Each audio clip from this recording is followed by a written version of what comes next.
What happens if there's a problem with the title, if everything just kind of doesn't go how it's supposed to? So we try to see if we can clean it, So like I said in earlier, if we have a seller that conveyed off and he was married at one point, no longer married, and now we have a spouse out there, it's important to know Missouri's a marital rights state. So even if you purchased the property as a single person and you got married and then divorced, that within that short period of time, even though that you own that property independently, that was your property prior to marriage, the second that you get married, that's that interest that's on title. So you can't, if you quit claim off or whatever, and quit claim property to somebody else, and then now that person wants to sell, and that buyer and everybody's going through the title company, we're going to say, hey, where's XYZ? Where's the wife? And instantly they're like, oh well, they got divorced. She was never on title. It doesn't matter if she's not on title. Not Missouri's a marital rights state. Yeah. If there is interest, we have to account for it. So then we got to go back to the old guy and say, hey, where's your wife? And he's 9 out of 10 times that's drawing up the problems.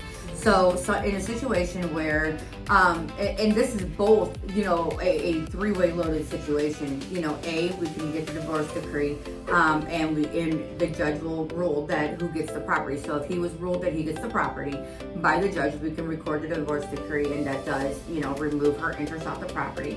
It's costly, and it will put all your stuff out there. So unless you want somebody to know what your divorce said, I wouldn't want to go that route. Secondarily, we would have to find the spouse, and have her sign off. That could open up a wormhole to, well, I want money. You pay me to sign off on this, Yeah. So that's going to open up a nice little problem there. You don't want to find her, you don't want to talk to her, you don't talk to her no more, she abandoned, we have that a lot, then you'd have to go to in front of a judge and have the judge release her interest off. So you can be looking to some extensive money when it comes to this. Or let's just say, it was 50 years ago and nobody knows who what, and they, everybody transferred title via quitclaim deed. So the last actual title company involved was over 50, 60 years ago. And, it was quitclaim to this person, this person, this person, this person. Now you want to sell it, and nobody knows where that person was 50 years ago. Now we have to do a quiet title suit, because we have to be able to remove that interest, and we got to be able to serve that person and see if we can get it cleaned up. So once again, expensive, because with quiet title, you're bringing in attorneys, so those are attorney fees, that are going to cost.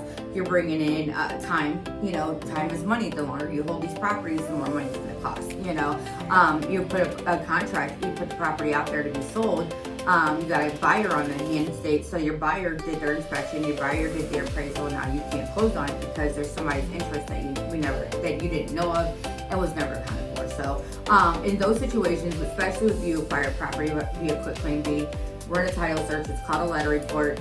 Run those reports to see have a title company check to see if there is a cloud on title. Let's account for it before you get a contract on it and you go that hard route. So that's a lot. It is a lot. There are, like I said, with the quiet title suit, that's our eraser to be able to get rid of everything from the past. However, that does take time. Sometimes it could be 6 months to a year. It could be over $2,000 in attorney fees, if not more. And then, then let's say you find somebody and they did do this because they didn't know that they had interest in the property. Now that could cost money. They could say, hey, I want $20,000 for me to sign off on this. Now you got to pay them because you bought the property via quitclaim deed. You have an issue. You have somebody that say, I got you. Now what? Yeah. So what's the lesser two evils? Pay the money, go to court, pay the money. You're gonna pay money at any given cost at this point. So trying to get around and about in a cheaper cost never usually seems to pan out. So see, title company, title insurance, pay for it. It is well worth it. That way you don't have any other problems post.